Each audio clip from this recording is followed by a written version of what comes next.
Everyone. देखिए last lecture में हमने आपको कंप्लीट रिएक्शन एनालिसिस के सारे कॉन्सेप्ट बताए थे और साथ में हमने वहाँ पे आपको कुछ क्वेश्चन भी करवाया था। आज के लेक्चर में हम लोग कंप्लीट रिएक्शन पर बेस्ड कुछ और क्वेश्चन करेंगे। तो आइए क्वेश्चन को स्टार्ट करते हैं। तो यहाँ हमने क्वेश्चन पहले से ही लिख दिया है। क्वेश्चन है consider following step reaction to produce BM।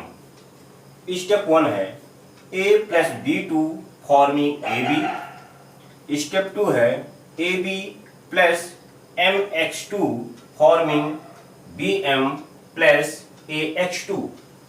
Find number of mole of A to produce 5 mole of BM।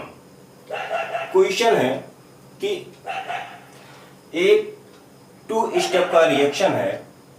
पहले स्टेप में आपका A B2 से रिएक्ट करके AB बना रहा है।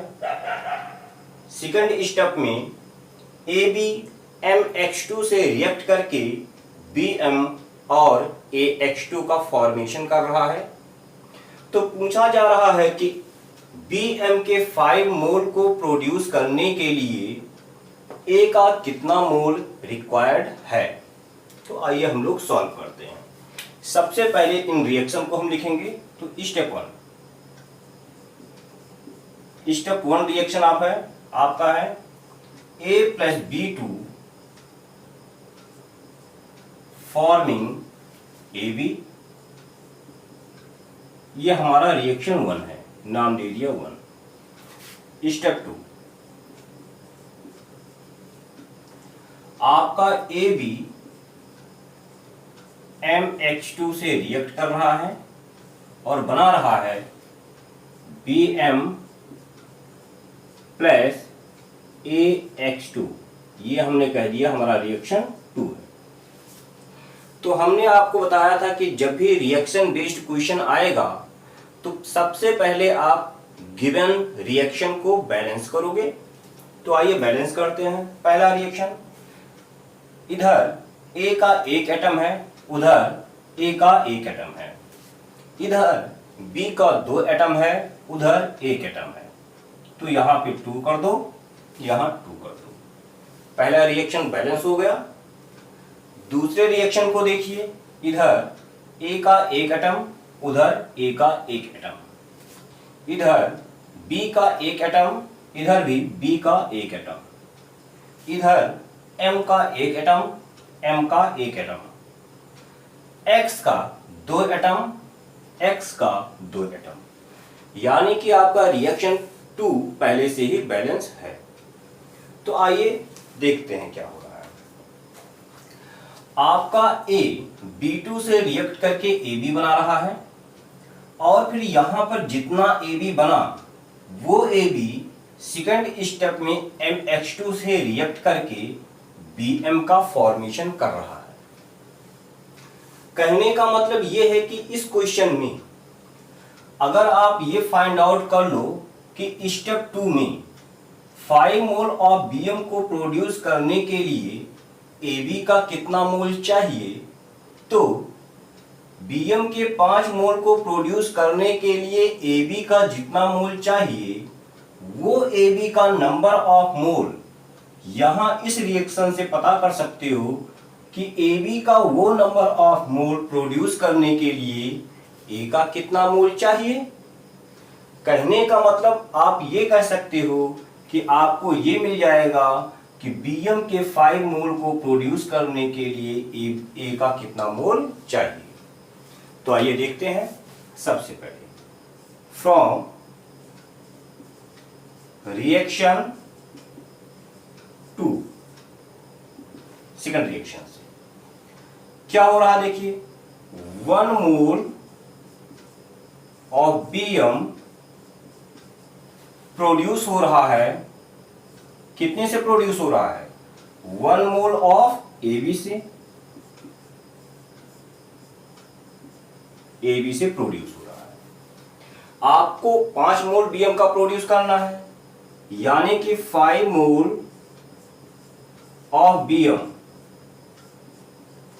कितने मोल ए बी के प्रोड्यूस होगा? 5 मोल। 5 मोल ऑफ ए बी से प्रोड्यूस हो जाएगा। कहने का मतलब ये हुआ कि इस रिएक्शन 2 में ए बी का नंबर ऑफ मोल कितना है? 5 है। तो number of mole of A B कितना है? 5। अब आपको यह पता करना है कि ए बी के 5 मोल को प्रोड्यूस करने के लिए ए का कितना नंबर ऑफ मोल चाहिए। तो उसके लिए आप रिएक्शन 1 यूज करोगे। तो फ्रॉम रिएक्शन 1 आप देखो, रिएक्शन 1 में आपको दिख रहा है कि 2 मोल ए बी का प्रोड्यूस करने के लिए ए का 2 मोल आपको चाहिए, यानी कि 2 मोल ऑफ ए बी प्रोड्यूस हो रहा है 2 मोल ए के, यानी कि तो आपको 5 मोल प्रोड्यूस करना है। तो 5 mole of A B produce होगा कितने से? आप देख लो, 2/2 इंटू 5, यानी कि 5 मोल ऑफ ए। तो आपको क्या मिला? आपने देखा कि बीएम के 5 मोल को प्रोड्यूस करने के लिए एबी का 5 मोल चाहिए और एबी के 5 मोल को प्रोड्यूस करने के लिए ए का 5 मोल चाहिए। कहने का मतलब आप ये कह सकते हो कि बीएम के 5 मोल को प्रोड्यूस करने के लिए ए का 5 मोल चाहिए। तो नंबर ऑफ मोल ऑफ ए कितना आ गया? 5 आ गया। नंबर ऑफ मोल ऑफ ए 5। यही आपका आंसर है। तो वीडियो को पॉज कीजिए, इसको नोट कीजिए, इसके बाद हम लोग अगले क्वेश्चन पे आएंगे।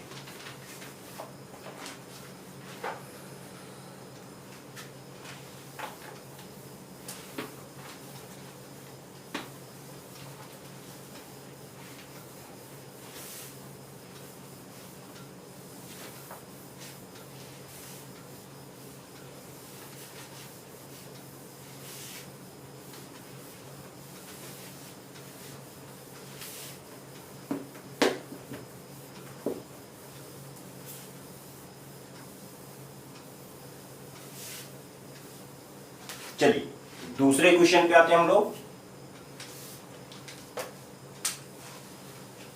Question number 2। दूसरा क्वेश्चन है, if 9 mole of D and 12 mole of E, if 9 mole of D and 12 mole of E are allowed to react in a closed vessel or allowed to react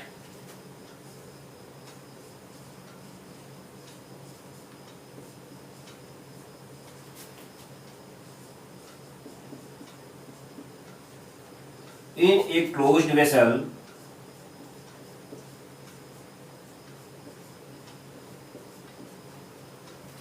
according to given reaction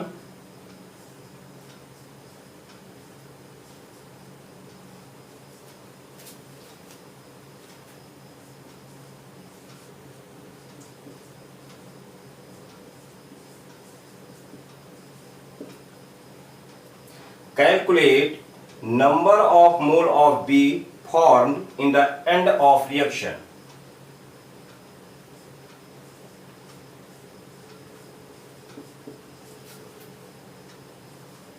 Number of mole of B formed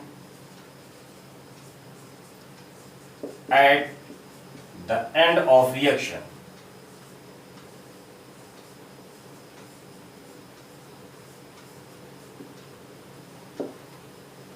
ठीक है। और आपका reaction 2 step में given है। Step 1, 3D + 4E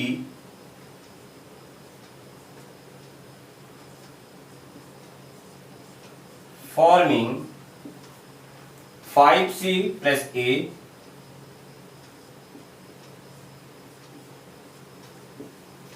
step 2 है कि 3C + 5G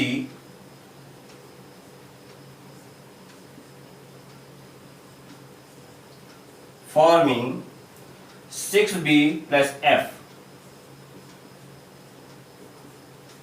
चलिए, ये क्वेश्चन है, वीडियो पॉज करके आप खुद से ट्राई करो, फिर आप सॉल्यूशन को मैच कीजिए। चलिए, क्वेश्चन में क्या कहा जा रहा है? क्वेश्चन में कहा जा रहा है कि एक क्लोज्ड वेसल में D का 9 मोल E के 12 मोल से रिएक्ट करके D का 9 मोल E के 12 मोल से रिएक्ट कर रहा है, और इस तरह से 2 स्टेप में आपका रिएक्शन प्रोसीड हो रहा है। तो आपसे पूछा जा रहा है कि जिस टाइम आपका रिएक्शन कंप्लीट होगा उस समय B का कितना नंबर ऑफ मोल प्रोड्यूस होगा। तो देखो, इसमें कौन कौन से रिएक्टेंट हैं। आपका D है, E से रिएक्ट करके C और A का फॉर्मेशन कर रहा है। यहां पे जितना C बन रहा है वो टोटल C आके G से रिएक्ट कर रहा है और B और F का फॉर्मेशन कर रहा है। अब देखिए, जो आपका क्लोज्ड वेसल है उसमें एक्चुअली 3 रिएक्टेंट प्रेजेंट हैं। एक D है, एक E है और एक G है। 3 रिएक्टेंट है, ठीक है। इसमें 3 रिएक्टेंट है। आपका D है, E है और G है। पहले आपका D E से रिएक्ट करके C और A का फॉर्मेशन कर रहा है, फिर C G से रिएक्ट करके B और F का फॉर्मेशन कर रहा है। ये हो रहा रिएक्शन, ठीक है। अब देखो, सबसे पहले क्या करेंगे कि हम इस रिएक्शन को लिखेंगे और बैलेंस करेंगे। तो क्या हो रहा है, 3D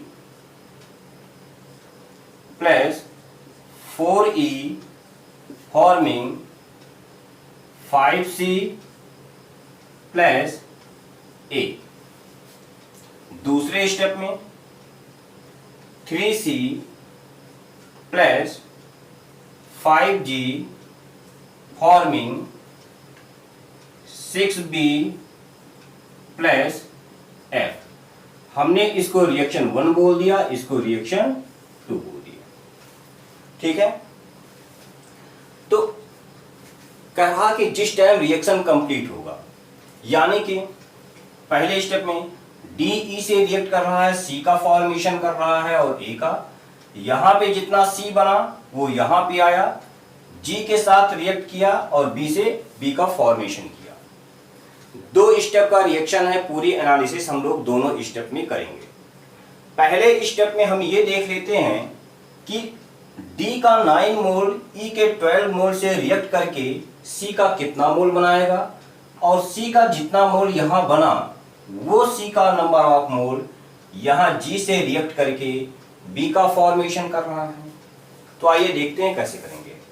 तो सबसे पहले फ्रॉम रिएक्शन 1, आप देख रहे हो रिएक्शन 1 से 3 मोल D का 3 मोल C का 5 मोल का फॉर्मेशन कर रहा है, ठीक है। एक चीज ध्यान दीजिएगा, जब भी कंप्लीट रिएक्शन बेस्ड क्वेश्चन आएगा, ठीक है ना, और आपको प्रोडक्ट का अमाउंट पता करना हो, ये पता करना हो कि किसी एक रिएक्टेंट के कंपेरिजन में, ठीक ना, रिएक्टेंट को रिएक्ट करवा के कितना प्रोडक्ट का फॉर्मेशन हो रहा है ये पता करना हो, तो कंप्लीट रिएक्शन के केस में आप एनालिसिस करने के लिए किसी एक रिएक्टेंट को कंसीडर कर सकते हो, किसी भी एक रिएक्टेंट को कंसीडर कर सकते हो। अब ऐसे एनालिसिस के करने के लिए आप जनरली उसी रिएक्टेंट को कंसीडर करोगे जिसका नंबर ऑफ मोल गिवन हो। तो अगर रिएक्शन 1 की बात की जाए तो रिएक्शन 1 में हम लोगों की कोशिश ये है कि हम C का नंबर ऑफ मोल पता करें, और C का नंबर ऑफ मोल पता करने के लिए ये एनालिसिस हम D के थ्रू भी कर सकते हैं, E के थ्रू भी कर सकते हैं। ठीक है, किसी भी एक को लेकर आप एनालिसिस परफॉर्म करो। मैं D को लेकर कर रहा हूं, तो 3 mole of D, sorry 3 mole of D कितना बना रहा है? 5 मोल ऑफ C। गिवन कितना है? 9 मोल गिवन है D का। तो 9 मोल ऑफ D कितना फॉर्मेशन करेगा? 5/3 इंटू 9 यानी कि 15 मोल ऑफ C। ठीक है, कहने का मतलब number of mole of C यहां कितना आया? 50। यहां पे पहले स्टेप में आपको 15 मोल C का मिल रहा है। अब C का ये 15 मोल G के साथ में रिएक्ट करके B का फॉर्मेशन कर रहा है। ये वाला सेकंड स्टेप भी एक कंप्लीट रिएक्शन ही है। ठीक है, तो जैसे हमने पहले स्टेप में एनालिसिस किया, ठीक वैसे ही आप दूसरे स्टेप में एनालिसिस कर सकते हो। तो फ्रॉम रिएक्शन 2 क्या हो रहा है? देखो, C का 3 मोल B का 6 मोल बना रहा है, यानी कि 3 मोल ऑफ C बना रहा है 5 मोल ऑफ B। C का कितना मोल है आपके पास? 15। तो 15 मोल ऑफ C कितना बनाएगा? 5/3 इंटू 15 यानी कि 25 मोल ऑफ B। तो आपको क्या मिला? पहले स्टेप में आपको मिला कि D के 9 मोल से C का 15 मोल बनेगा, और यहां मिला कि C के 15 मोल से B का 25 मोल बनेगा, यानी कि आप कह सकते हो कि D के 9 मोल से B का 25 मोल आपको बनेगा। तो लिख दो, तो number of mole of B equals to 25। तो यही आपका आंसर है। आप वीडियो पॉज करके इसको नोट कर दो। इसके बाद हम लोग अगले क्वेश्चन पे आएंगे। ठीक है, हमने क्या कहा था कि जैसे यहां पे पहले स्टेप में डी को कंसीडर किया था, एनालिसिस किया था, ठीक ऐसे ही आप ई को कंसीडर करके भी एनालिसिस को प्रोसीड कर सकते हो। जैसे मैं ये कह सकता हूं कि ई के 4 मोल से सी का 5 मोल बन रहा है, तो ई के 12 मोल से सी का कितना बनेगा निकाल लो, आप देखोगे 15 ही आएगा। फिर दूसरे स्टेप में आप ये एनालिसिस जी के थ्रू भी परफॉर्म कर सकते हो, लेकिन जब जी के थ्रू एनालिसिस आप परफॉर्म करने की कोशिश करोगे तो जी का यहां पे नंबर ऑफ मोल नहीं गिवन है, नंबर है, ठीक है, इसीलिए जी को आप कभी कंसीडर नहीं करोगे। तो सेकंड स्टेप में भी चूंकि सी का नंबर ऑफ मोल यहां पे आपने कैलकुलेट कर लिया था स्टेप 1 से, इसीलिए सेकंड स्टेप में आप सी के थ्रू ही एनालिसिस करोगे। वीडियो पॉज करके इसको नोट कीजिए, इसके बाद अगले क्वेश्चन पे हम लोग आते हैं।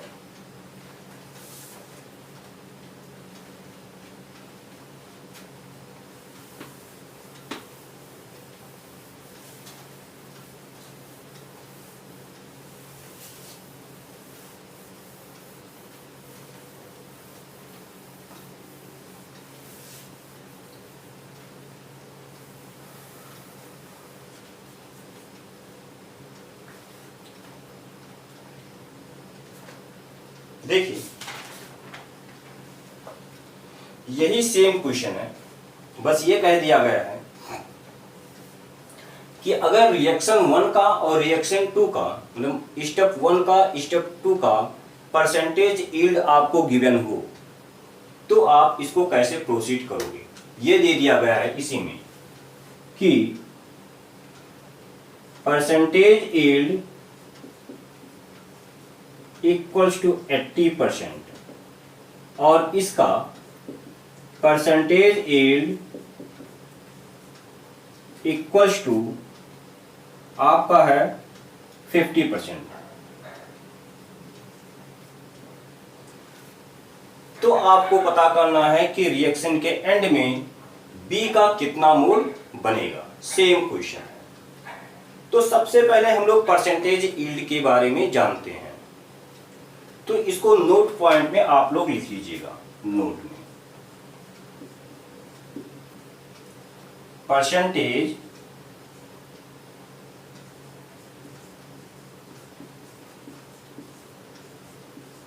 Yield of any reaction.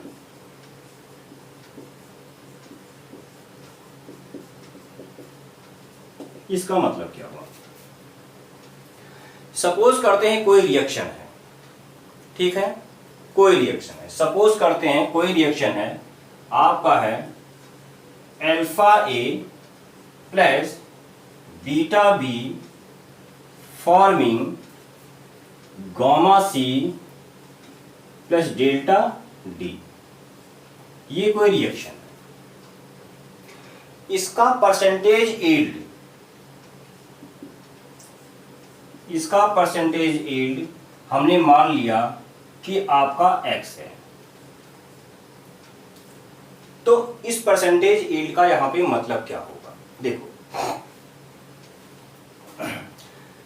इसका मतलब ये हुआ कि इस रिएक्शन में आपको क्या दिख रहा है कि A का अल्फा मोल B के बीटा मोल से रिएक्ट करके C का गामा मोल और D का डेल्टा मोल बना रहा है।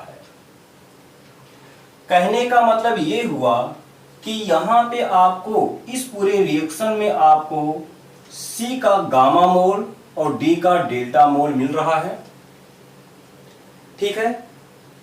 ये C का गामा मोल और D का डेल्टा मोल आपको तब मिलेगा जब इस रिएक्शन का परसेंटेज यील्ड 100% हो, ठीक है। अगर हम इस रिएक्शन का परसेंटेज यील्ड, उस केस में किसी प्रोडक्ट का जितना अमाउंट आपको मिलना चाहिए उसका x% ही आपको ऑब्टेन होगा। समझ में आई बात। जैसे इस रिएक्शन का अगर परसेंटेज यील्ड x है तो इसका मतलब क्या हुआ कि आपको number of mole of C जो बनेगा वो कितना बनेगा, गामा का x% ये बनेगा, और number of mole of D ये बनेगा डेल्टा का x%। कहने का मतलब अब आप कह सकते हो कि एक reaction alpha A plus beta B forming gamma C plus delta D है जिसका परसेंटेज यील्ड x है, तो इस रिएक्शन में ए का अल्फा मोल बी के बीटा मोल से रिएक्ट करके सी का गामा इंटू एक्स बाय 100 मोल बनाएगा, या ए का अल्फा मोल बी के बीटा मोल से रिएक्ट करके डी का डेल्टा इंटू एक्स बाय 100 मोल बनाएगा, या ए का अल्फा मोल सी के गामा इंटू एक्स बाय 100 मोल को बनाएगा, ठीक है ना। ऐसे डिफरेंट तरीके से लिख सकते हैं। तो आप लिख दो hence alpha mole of A and beta mole of B will produce gamma into X by 100 mole of C, या आप कह सकते हो कि alpha mole of A and beta mole of B will produce delta into x by 100 mole of D, या आप कह सकते हो कि alpha mole of A will produce gamma into x by 100 mole of C and delta into x by 100 mole of D। ठीक ऐसे ही आप B के रिस्पेक्ट में कर सकते हो, ठीक ऐसे ही आप अलग अलग तरह से इसको डिफाइन कर सकते हो। तो वीडियो को पॉज करके पहले ये नोट पॉइंट आप नोट कर लीजिए, फिर हम लोग इस क्वेश्चन पे आते हैं।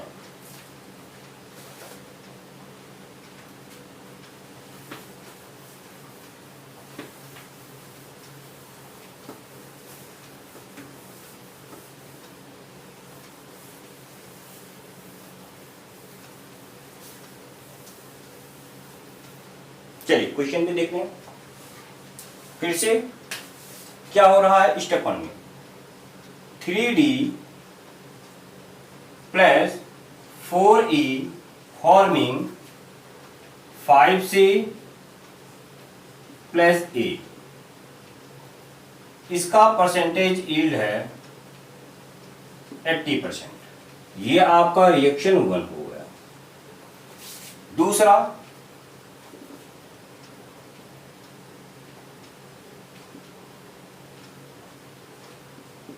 दूसरा 3C plus 5G forming 6B plus F, reaction 2, इसका परसेंटेज यील्ड 50% है। ठीक है, तो आइए एनालिसिस करते हैं। इस बार भी सेम एनालिसिस।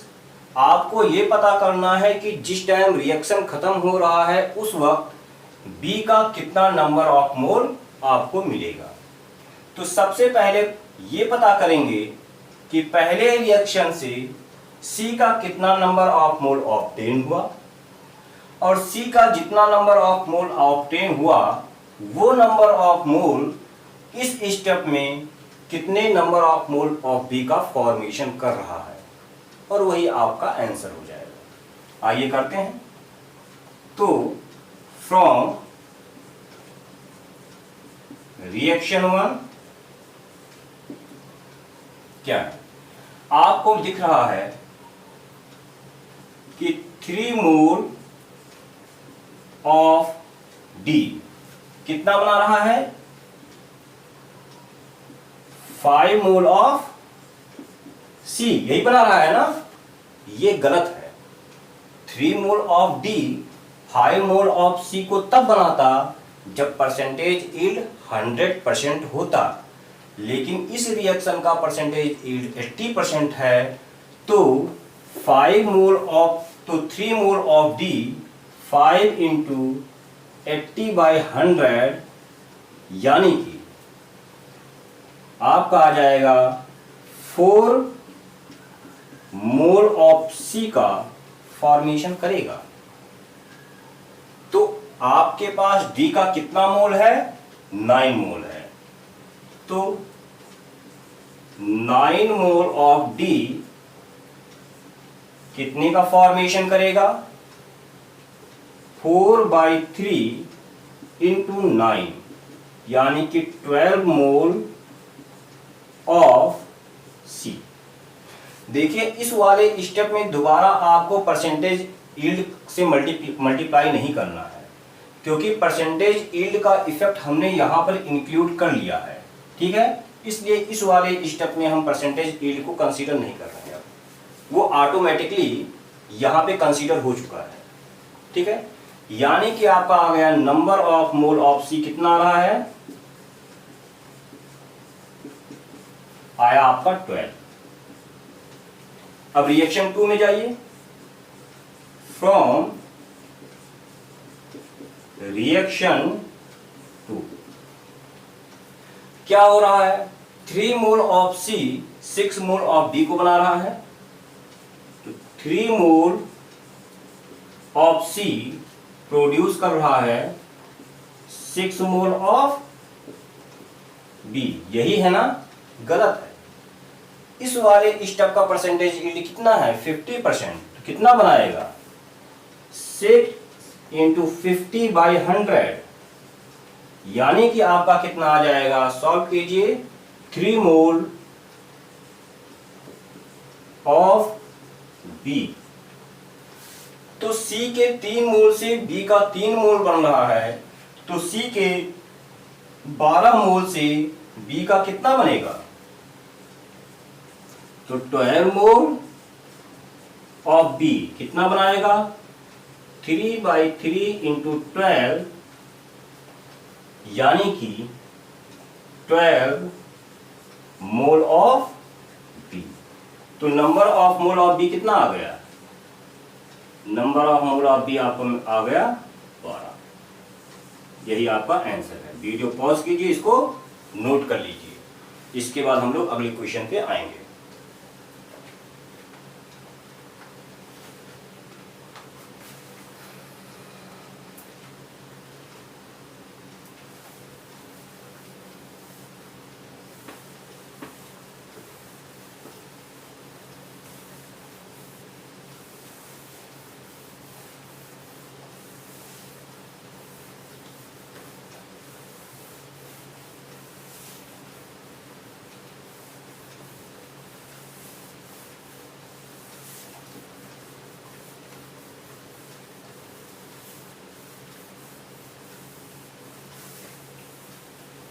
चलिए, यह आपका लास्ट क्वेश्चन होगा आज के लेक्चर का,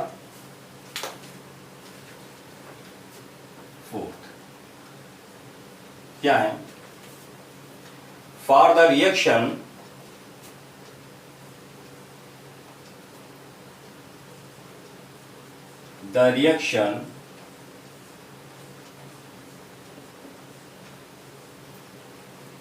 रिएक्शन है 2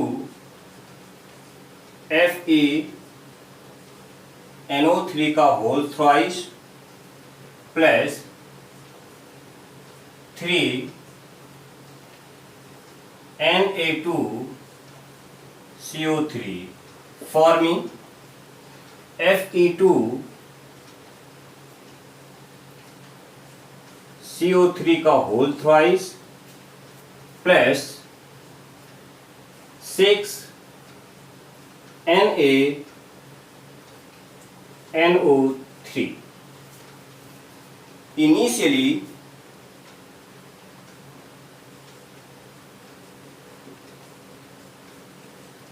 (2.5 mole of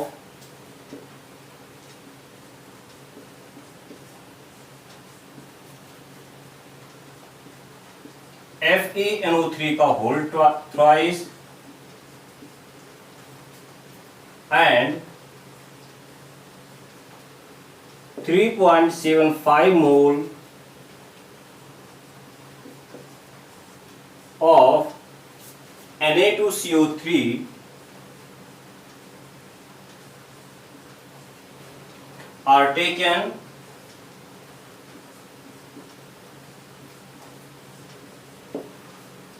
if 3 mole of NaNO3 is obtained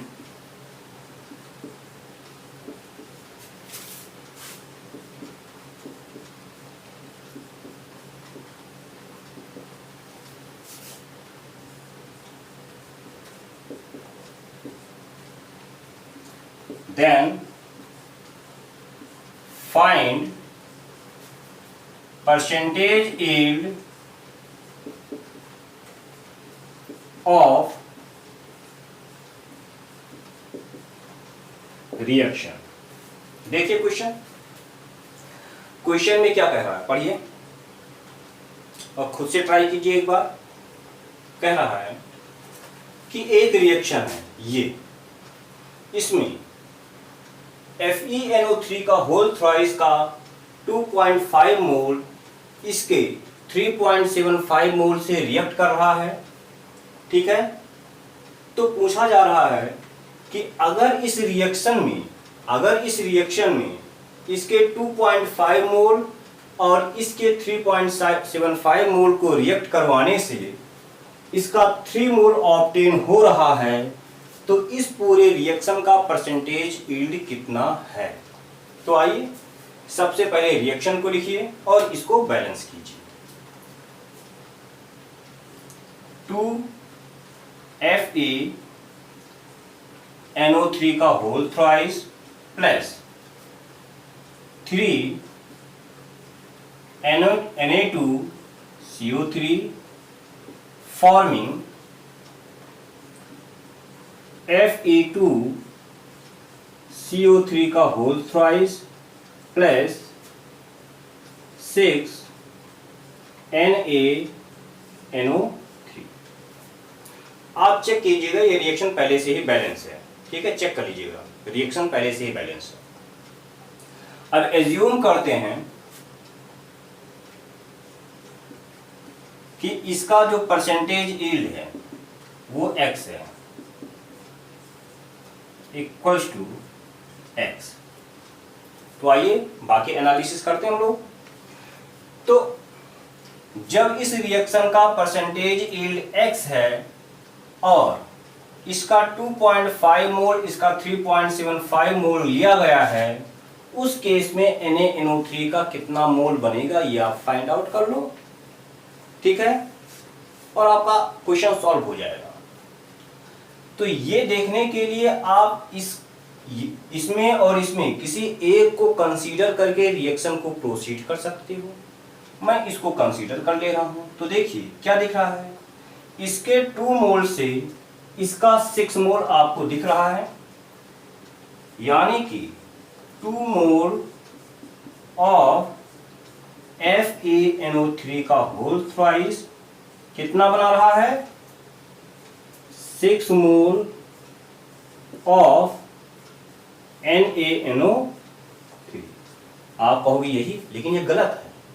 हमने एज्यूम किया है कि इस रिएक्शन का परसेंटेज यील्ड x है, तो कितना बनाएगा, जितना ऑब्टेन होना चाहिए उसका x% ही आपको मिलेगा, x/100 मोल ऑफ C, यही मिलेगा आपको, मोल ऑफ NaNO3 आपको मिलेगा। इसका कितना मोल आपने लिया है, 2.5 मोल। तो देखो 2.5 मोल ऑफ FeNO3 का होल थ्राइस कितना बनाएगा, देख लीजिए, 2.5 into 1/2 into 6 x/100 mole of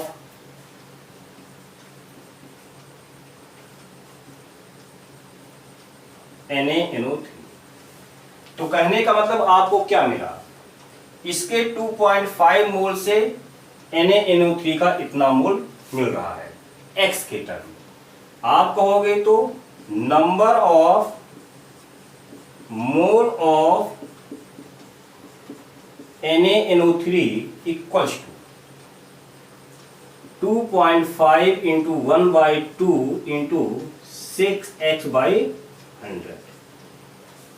और क्वेश्चन में क्या कह रहा है, क्वेश्चन में कह रहा है कि NaNO3 का आपको 3 मोल मिल रहा है, यानी कि इसकी वैल्यू 3 के इक्वल कर दो, 3। इसको आप सॉल्व करना तो आप पाओगे कि x की वैल्यू आपकी लगभग 40 आ जाएगी, 40% आ जाएगी, यानी कि इस रिएक्शन का परसेंटेज यील्ड 40% होगा। तो वीडियो को पॉज कीजिए, इसको नोट कीजिए, और इसके बाद जो अगला लेक्चर होने वाला है वो बहुत ही ज़्यादा इम्पॉर्टेंट लेक्चर होने वाला है। आपका अगला लेक्चर होगा लिमिटिंग रिएजेंट का, बहुत ज़्यादा इम्पॉर्टेंट होगा, उस लेक्चर को आप लोग मिस मत कीजिएगा। बल्कि लिमिटिंग रिएजेंट में जितने लेक्चर होंगे आप सारे के सारे लेक्चर अटेंड कीजिएगा, काफ़ी इम्पॉर्टेंट टॉपिक है वो। ठीक है, फिलहाल इसको पॉज करके नोट कर लीजिए, फिर हम लोग अगले लेक्चर में मिलते हैं। Thank you.